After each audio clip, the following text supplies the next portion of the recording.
আগেই খোলনলচে বদলেছে সিলেবাস, এবার ধারা বদলালো মাধ্যমিকের প্রশ্ন। কিন্তু এই বদলের কারণ কি? শুধুই নাম্বার তোলা? নাম্বারের পেছনে দৌড়তে গিয়ে ব্যাহত হবে না তো নিবিড় পাঠ? আশঙ্কায় শিক্ষা বলের একাংশ। যদিও রাজ্যের সিলেবাস কমিটি বলছে মুখস্থ বিদ্যা থেকে পড়ুয়াদের সরিয়ে আনতেই এই উদ্যোগ। কত পাতা লিখেছে তাকে গুরুত্ব না দিয়ে কি লিখেছে তাকে গুরুত্ব দেওয়াই লক্ষ্য।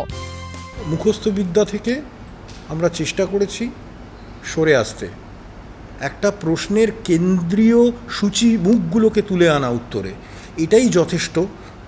পাতা লেখা হচ্ছে সেইটা গুরুত্বপূর্ণ নয়। যাদেরকে টক্কর দিতে মাধ্যমিকের প্রশ্নের এই ধারা বদল, সে দিল্লি বোর্ডের শিক্ষকরা কি বলছেন?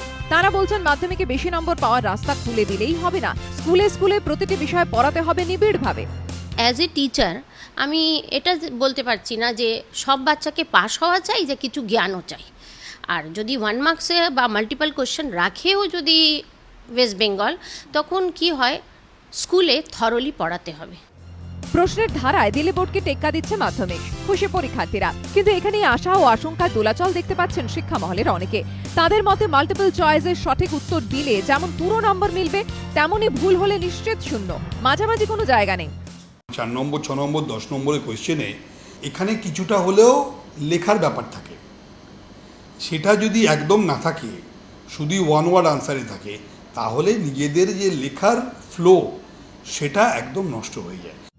অনেকে বলেন নাম্বারই ব্রহ্ম, প্রতিযোগিতার এই সময় নাম্বারই শেষ কথা। শিক্ষামহলের একাংশের মতে নাম্বারের পেছনে দৌড়তে বাধা নেই, কিন্তু বোধের জায়গাটাও ঠিক রাখতে হবে।